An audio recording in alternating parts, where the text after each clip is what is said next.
لله نحمده ونستعينه ونستغفره ونؤمن به ونتوكل عليه ونعوذ بالله من شرور أنفسنا ومن سيئات أعمالنا من يهده الله فلا مضل له ومن يضلله فلا هادي له ونشهد أن لا إله إلا الله وحده لا شريك له ونشهد أن سيدنا ومولانا محمدا عبده ورسوله أما بعد أعوذ بالله السميع العليم من الشيطان الرجيم بسم الله الرحمن الرحيم ما أصاب من مصيبة إلا بإذن الله ومن يؤمن بالله يهد قلبه والله بكل شيء عليم وأطيعوا الله وأطيعوا الرسول فإن توليتم فإنما على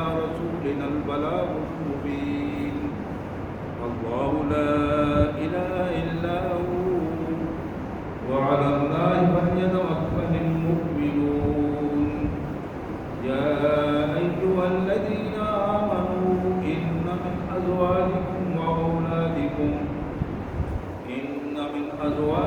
وأولادكم عدوا لكم فاحذروهم وإن تعفوا وتصفحوا وتغفروا فإن الله غفور رحيم إنما أموالكم وأولادكم فتنة والله عنده أجر عظيم آمنت بالله صدق الله العظيم اللهم صل على محمد وعلى آل محمد وبارک وسلم۔ اللہ کے پاک کلام قرآن مجید میں یہ 28واں پارہ ہے اور سورہ تغابن ہے۔ سورہ تغابن کا یہ دوسرا رکوع ہے جو آج پورا رکوع ہمارا زیر مطالعہ ہے۔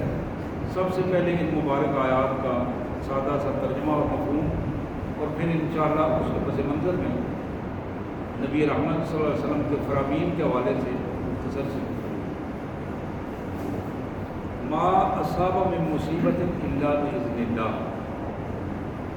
جو بھی آزمائش بندوں پر آتی ہے، کوئی مصیبت پڑتی ہے، ان میں سے کوئی بھی ایسی نہیں جو اللہ کے اذن کے بغیر ہو۔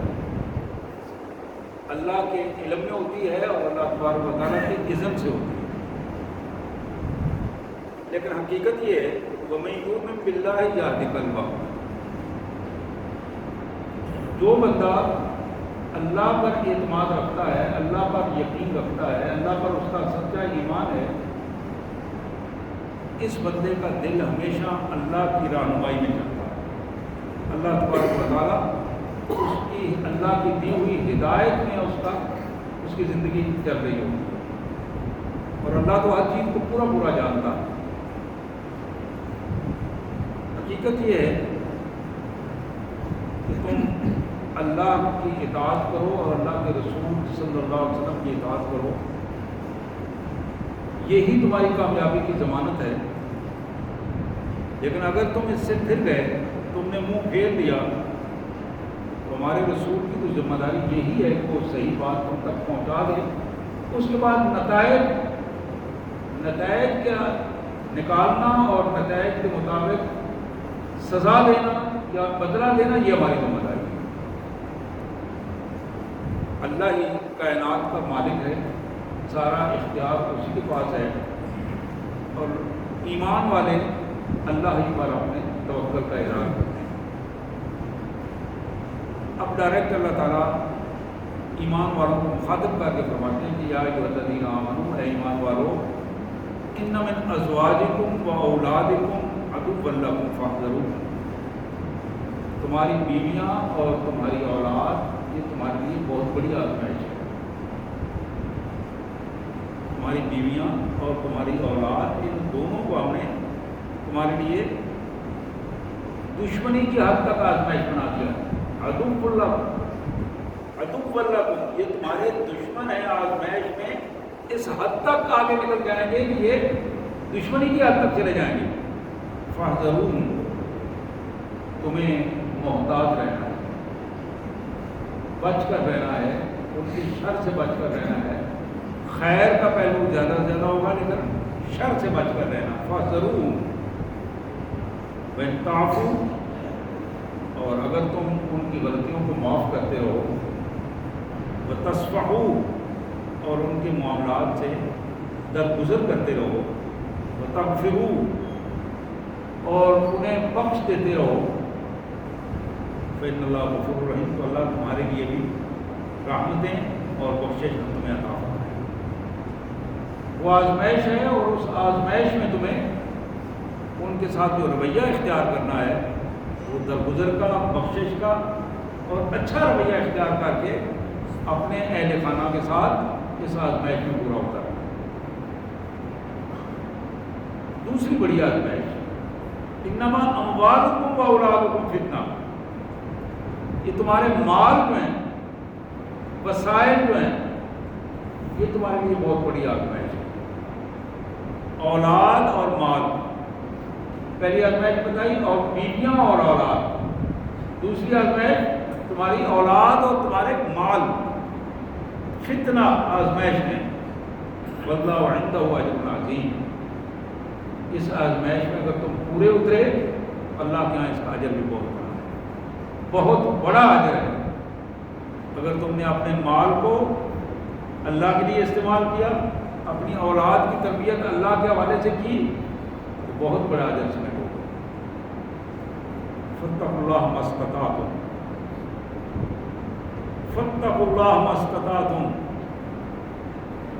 لوگوں جتنی ہمت ہے اتنا زیادہ اپنے اللہ سے ڈرتے ہو، اللہ کا تقوی اختیار کرو، اپنی پوری صلاحیتیں لگا کر اللہ کا تقوی اختیار کرو. واسمعوا واطیعوا وانفقوا، بات کو دھیان اور توجہ سے سنا کرو. واطیعوا، پوری اطاعت، شوق اور جذبے سے بات مانا کرو. وانفقوا، اور اپنی صلاحیتوں کو لگاؤ، جسمانی صلاحیتوں کو، مالی صلاحیتوں کو، علمی صلاحیتوں کو لگاؤ. خیر لانفسکم، یہی تمہارے لیے بہترین راستہ ہے، یہی بہترین راستہ ہے. تین باتیں بتائیں، واسمعوا واطیعوا وانفقوا. اللہ اور رسول کے احکامات کو سنو، اس کے مطابق اپنے آپ کو ڈھال دو، اور جو صلاحیتیں تمہیں اللہ نے دی ہیں اس پر اللہ کے لیے خرچ کرو. خیر لانفسکم، یہ تمہارے لیے بہترین نتائج کا ہے. وَمَن یُوقَ شُحَّ نَفْسِهِ فَأُولَٰئِکَ هُمُ الْمُفْلِحُونَ، اور جو بندہ اپنے نفس کی کمینگی سے بچ گیا، نفس کی کمینگی، وَمَن یُوقَ شُحَّ نَفْسِهِ، نفس کی کمینگی سے جو بندہ بچ گیا، فَأُولَٰئِکَ هُمُ الْمُفْلِحُونَ. حقیقت یہ ہے، یہی بندہ ہے جو فلاح پانے والا ہے. ایسے لوگ ہی کامیاب لوگ ہیں. یہ تمہاری مالی صلاحیت، ان تقرضوا اللہ قرضا حسنا یضاعف لکم ویغفر لکم، اگر تم اپنے مال و دولت سے، وسائل سے اللہ کے راہ میں خرچ کرو گے، اللہ زیادہ تمہیں عطا فرمائے گا، بڑھا چڑھا کر تمہیں عطا فرمائے گا. اور صرف وہی نہیں، ساتھ ساتھ تمہارے گناہوں کو بھی معاف کرے گا. واللہ شکور حلیم، اللہ بڑا قدردان ہے اور بڑی وسعتوں والا ہے. عالم الغیب والشہادہ العزیز الحکیم، تم نہیں جانتے، وہ سب کچھ جانتا ہے. عالم الغیب، ہر چھپی چیز کو جانتا ہے. تم نہیں جانتے، وہ سب جانتا ہے. سامنے کو بھی جانتا ہے اور جو چھپی ہوئی ہے اس کو بھی جانتا ہے. العزیز، طاقتور، کسی کی طاقت اس جیسی نہیں، کسی کا اختیار اس جیسا نہیں. الحکیم، دانا ہے، اپنی طاقت کو، اپنے خزانوں کو وہ مالک استعمال کرنا ہے. سبحان اللہ وبحمدہ، سبحان اللہ العظیم. وبحمدہ نستغفرک یا کریم یا ارحم الراحمین یا ذا الجلال والاکرام۔ حضرات یہ آیات تھی سورہ تغابن 28ویں پارے میں۔ سورہ تغابن کا یہ آخری رکوع تھا جو میں نے پورا رکوع تلاوت کیا اور پھر اس مبارک رکوع کے مفہوم آپ کے سامنے رکھا۔ ترمذی کی ایک حدیث جناب سعد بن سعد رضی اللہ تعالیٰ عنہ کے حوالے سے، جناب سعد کہتے ہیں جاء رجل فقال یا رسول اللہ دلنی علی عمل اذا عملته احبنی اللہ واحبنی الناس۔ ایک آدمی آیا، رسول اللہ صلی اللہ علیہ وسلم تشریف فرما تھے، ہم بھی بیٹھے تھے، صحابہ کہتے ہیں آ کے وہ بندہ بیٹھا اور اس نے کہا، عرض کی یا رسول اللہ، اللہ کے پیارے رسول صلی اللہ علیہ وسلم، مجھے کوئی ایسا عمل بتا دیں کہ جب میں اس عمل کو کروں احبنی اللہ، میں اللہ کے محبوب بندوں میں شامل ہو جاؤں۔ جب میں وہ عمل کر لوں اللہ کے محبوب بندوں میں شامل، اللہ مجھ سے پیار کرنا شروع کر دے۔ وَأَحَبَّنِيَ النَّاسِ، لوگوں کا بھی میں محبوب بن جاؤں، لوگ بھی مجھ سے محبت کرنا شروع کر دیں۔ قال رسول اللہ صلی اللہ علیہ وسلم، اس کے جواب میں نبی رحمت صلی اللہ علیہ وسلم نے فرمایا، اذهب فی الدنیا یحبک اللہ فاذهب فیما عند الناس یحبک الناس۔ دو جملے ہیں، بڑے اہم جملے ہیں۔ میرے آقا محمد کریم صلی اللہ علیہ وسلم نے فرمایا، میرے پیارے بھائی، جو کچھ دنیا میں ہے نا تمہیں نظر آ رہا ہے، یہ فلاں چیز، یہ چیز، وہ چیز، اچھی اچھی بغیر بڑی اٹریکٹیو پرکشش چیزیں ہیں، ان دنیا کی چیزوں سے کنارہ کش ہو جا، اللہ تم سے محبت کرنا شروع کر دے۔ اذهب فی الدنیا یحبک اللہ، جو کچھ دنیا میں تمہیں پرکشش نظر آ رہا ہے، جو لوگوں کے پاس ہے، پرکشش ہے، دنیا میں تمہیں سب کچھ نظر آ رہا ہے، اس سے بیگانہ ہو جاؤ۔ جو تمہیں ملا وہ تو تمہارے پاس ہے، جو دنیا میں بکھرا پڑا ہے، لالچ نہ کر، ذہن میں حرص نکال دے، لالچ نکال دے، جو اللہ نے دیا اس پر قناعت کر دے۔ اذهب فی الدنیا، دنیا میں رہ کر دنیا سے بیگانہ ہو جاؤ، اللہ تم سے محبت کرنے کو کر دے۔ وَذَرْ فِيمَا عِندَ النَّاسِ، جو کچھ دوسرے لوگوں کے پاس ہے اس سے بیگانہ ہو جاؤ، وہ تمہارا نہیں، وہ اس کا ہے، جس کے پاس ہے اس کا ہے، تمہیں اس کی فکر کرنے کی ضرورت نہیں، سوچنے کی ضرورت نہیں۔ وَذَرْ فِيمَا عِندَ النَّاسِ، جو لوگوں کے پاس ہے اس سے اپنے آپ کو بیگانہ کر دو، پھر کیا ہوگا؟ یحب الناس یحبک الناس، لوگ تم سے محبت کرنا شروع کر دیں۔ جب تمہاری نظر لوگوں کے مال پر ہوگی، لوگوں کی عزت پر ہوگی، لوگوں کے وسائل پر ہوگی، تو ان کی نظر میں تمہاری عزت نہیں ہوگی، ان کی نظروں میں تمہاری عزت نہیں ہوگی۔ جب تم ان کے وسائل سے بے پرواہ ہو جاؤ گے تو پھر وہ لوگ تمہاری عزت کریں گے۔ اس حدیث کو ذرا دوبارہ سنیے، بڑی اہم حدیث مبارک ہے۔ حضور اپنی محفل میں تشریف فرما ہیں، صحابہ کرام بیٹھے ہیں، ایک بندہ آ کے سوال کرتا ہے، اللہ کے پیارے رسول صلی اللہ علیہ وسلم، دلنی علی عمل اذا فعلتہ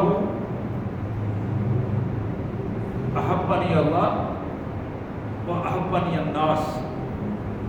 میرے آقا مجھے ایسا عمل بتائیے جس عمل کو میں کروں تو میں اللہ کا بھی محبوب بن جاؤں اور بندوں کا بھی محبوب بن جاؤں، اللہ بھی مجھ سے محبت کرنا شروع کریں اور اللہ کے بندے بھی مجھ سے محبت کرنا شروع کریں۔ میرے آقا صلی اللہ علیہ وسلم نے اس کے جواب میں ارشاد فرمایا، اذهب فی الدنیا یحبک اللہ، جو کچھ دنیا میں ہے اس سے اپنے آپ کو بیگانہ کر لو، اللہ تم سے محبت کرنا شروع کر دے گا۔ وَاذْهَبْ فِي مَا عِندَ النَّاسِ، جو کچھ لوگوں کے پاس ہے اس سے اپنے آپ کو الگ کر لو، بیگانہ کر لو، بے پرواہ ہو جاؤ۔ یحبک الناس، لوگ تم سے محبت کریں۔ حضرات یہ کمال قسم کا معیار ہے۔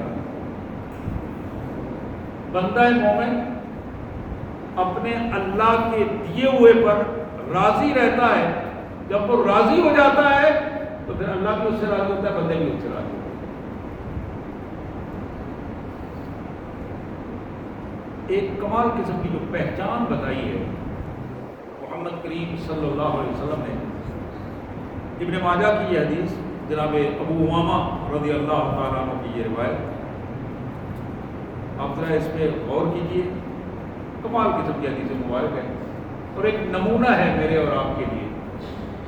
اس دنیا میں جہاں مارا ماری کا دور ہے، چھینا جھپٹی کا دور ہے، مال و دولت کے حوالے سے، عزت کے حوالے سے، مسائل کے حوالے سے، شہرت کے حوالے سے، عہدوں کے حوالے سے لوگ لالچ میں پڑے ہوئے ہیں اور تباہی پھیر رہے ہیں۔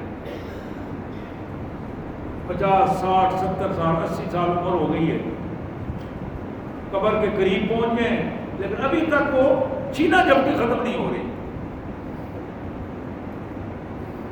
اپنے اپنے اڈے لگا کے بیٹھے ہوئے ہیں، برائی کے اڈے لگا کے بیٹھے ہوئے ہیں، لوگوں کو اس برائی کے جتھے بنانے کے لیے بیٹھے ہوئے ہیں، اور ان جتھوں کے ساتھ ملک کے تباہی اور بربادی کی کیفیت میں بیٹھے ہوئے ہیں، اور وہ سب اپنی اپنی دکانداریاں بنائی ہیں، اور ان دکانداریوں میں یہ سارا سلسلہ ہو رہا ہے۔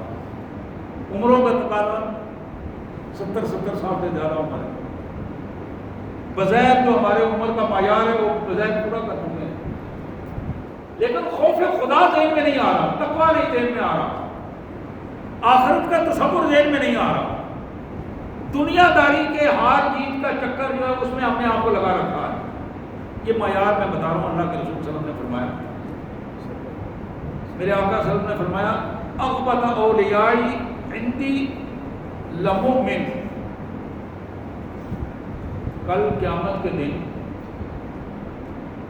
میرے قریب ترین وہ مومن ہوں گے جو میرے محبوب ہوں گے، مجھے ان سے پیار ہوگا، محبت ہوگی حشر والے دن، اولیائی، میرے دوست، میرے پیارے، حضور صلی اللہ علیہ وسلم نے ان کو دوست کہا، اولیاء ولی اپنا کہا ہے۔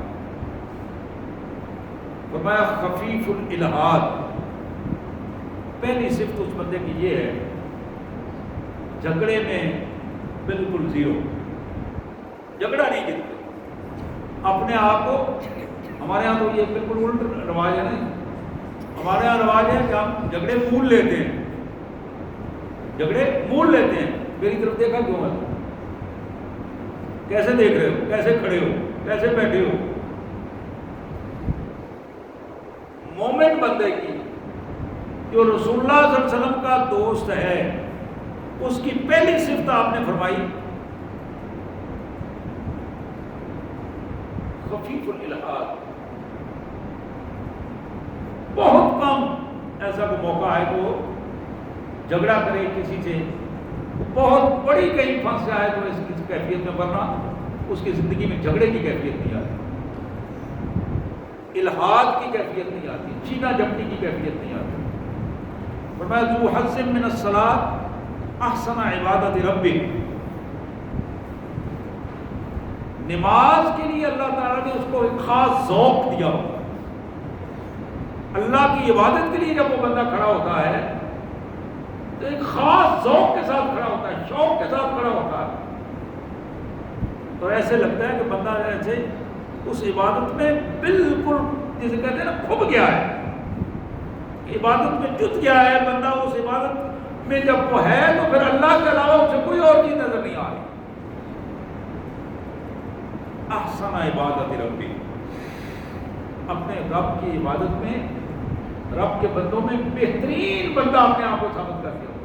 جو حظ من الصلاۃ، ایک خاص ملکہ اللہ نے عطا کیا اس کو نماز کا، حصہ ملا ہے اس کو نماز کا.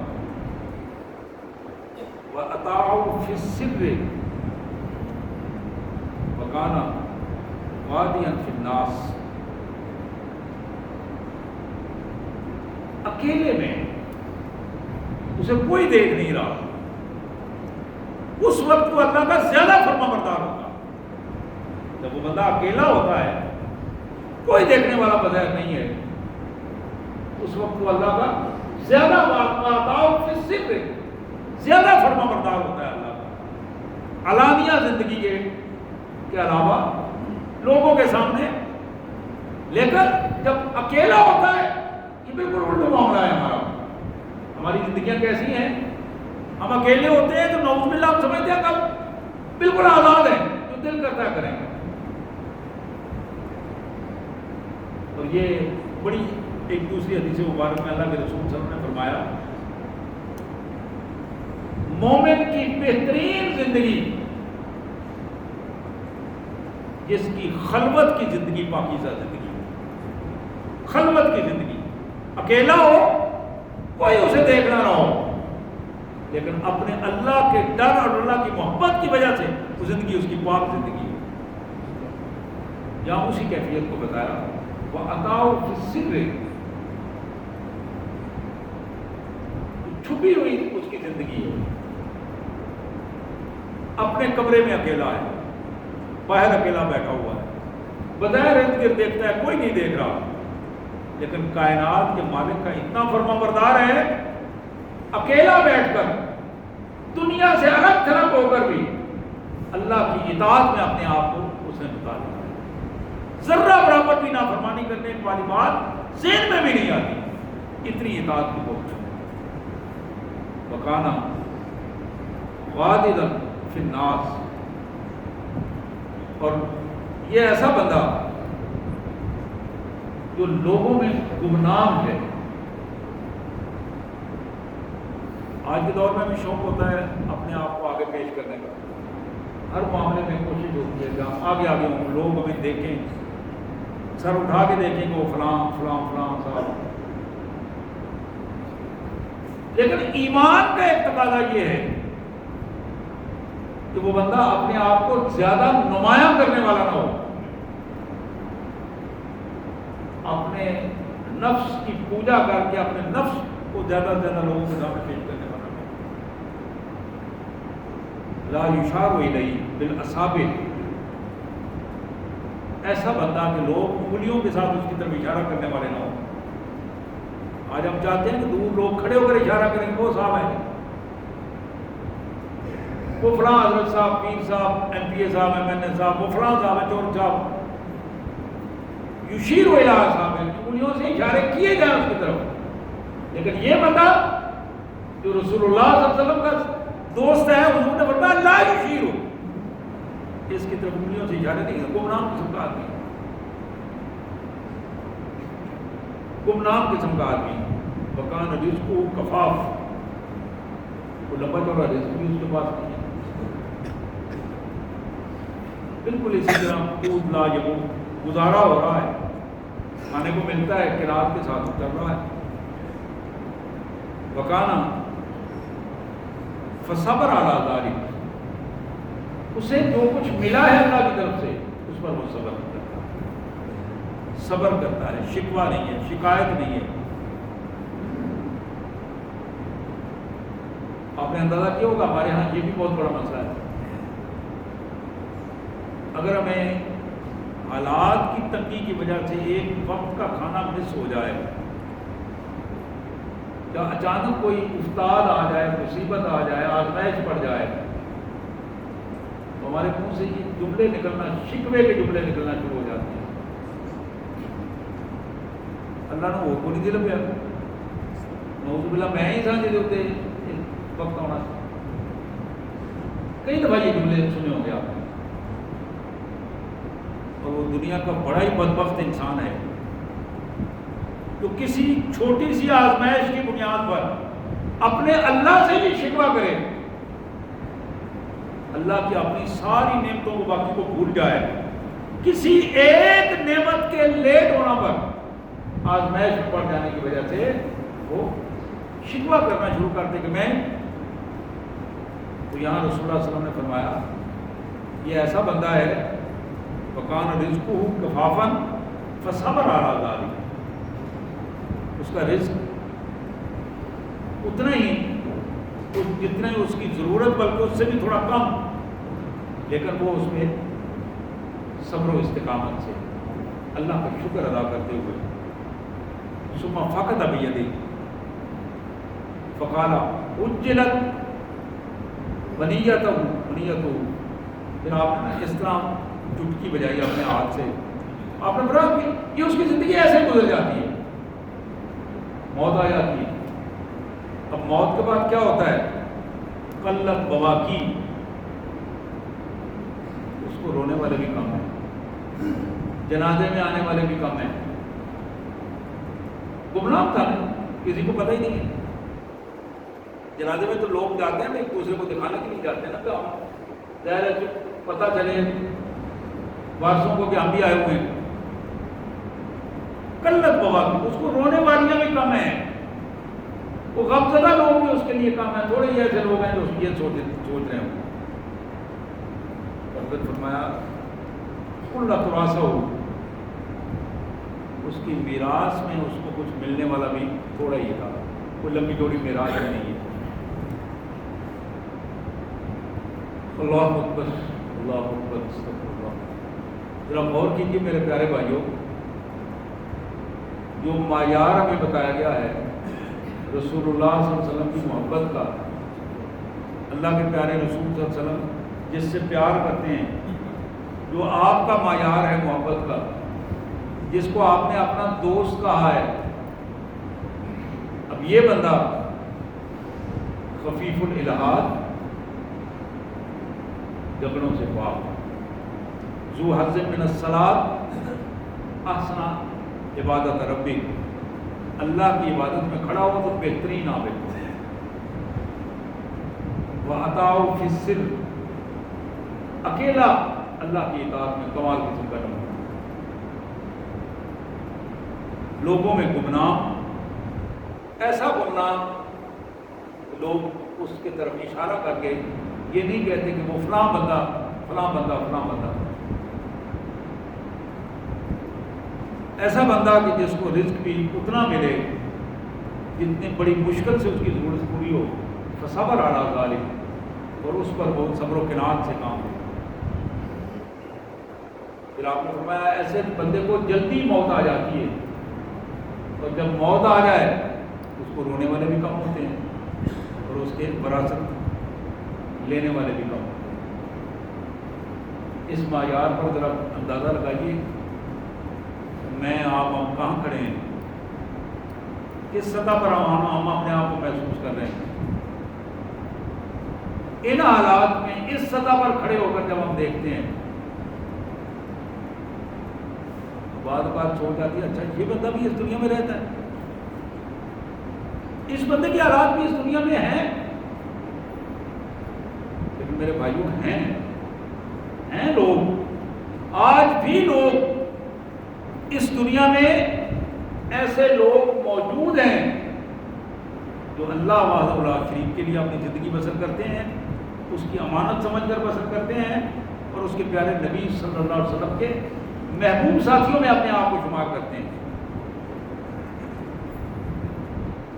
مسند احمد کی ایک روایت، محمد کریم رؤوف الرحیم صلی اللہ علیہ وآلہ وسلم نے فرمایا عرض علی ربی لیجعل لی بطحا مکہ ذہبا، میرے اللہ نے جل جلالہ، میرے اللہ نے، حضور فرماتے ہیں کہ میرے اللہ نے مجھے آفر کی، محمد اگر تم پسند کرو تو یہ بطحا کی پوری وادی میں سونے کی بنا کر تمہارے حوالے کر دوں، اور تم اس کے اکیلے مالک ہو۔ وادی بطحا، آپ ذرا غور کریں، کوئی چھوٹی سی بات نہیں ہے۔ لیجعل لی بطحا مکہ ذہبا، ساری بطحا کی وادی اگر تم چاہو تو میں تمہیں سونے کی بنا کر اس کا مالک تمہیں بنا دو. فقلت لا یا ربی، میرے اور آپ کے رسول نے عرض کیا میرے مالک، لا یا ربی، میرے مالک نہ مجھے یہ سونا نہیں چاہیے، میں اس وادی کو، سونے والی وادی کو نہیں.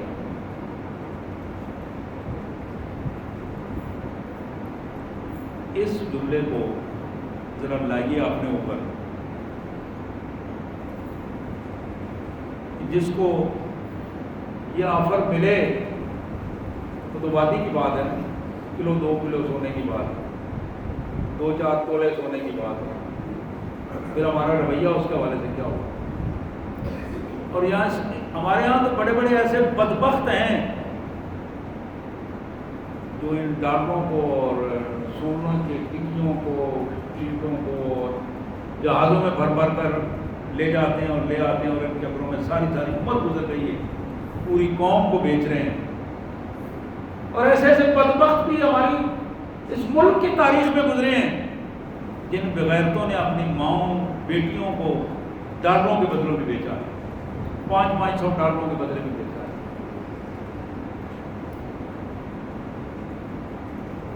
آپ ذرا یعنی زندگی کے اس یا ذہن کی کمیونٹی کا اندازہ آپ کر سکتے ہیں کہ کمیونٹی کا رویہ کس سطح پر ہے.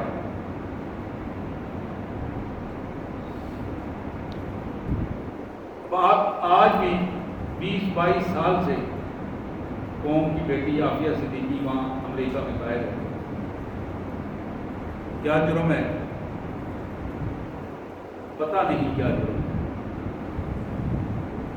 آج بھی وہاں سینیٹر مشتاق صاحب نے بتایا کہ آج بھی جج سے ملاقات، اس نے کہا یہ تو بے گناہ ہے، اس کا کیس لاؤ، میں اس کو فرق کروں. لیکن ہماری مادہ پرست بے دین اور بدبخت حکومتیں اس سطح پر سوچنے کے لیے تیار نہیں ہیں کہ ہماری بیٹیوں، بہوں، بہنوں، ماؤں کی کیفیت کیا ہے اور ان کے ساتھ کیا کچھ ہو رہا ہے ہماری بے حیائیوں اور بدکاریوں کی وجہ سے. تو یہ تو ایک کیس نہیں، پتہ نہیں کتنے کیس اس سے ہٹ کر ایسے ہیں جن کو پتہ ہی نہیں ہے لوگوں کو کہ کیا کچھ ہو رہا ہے.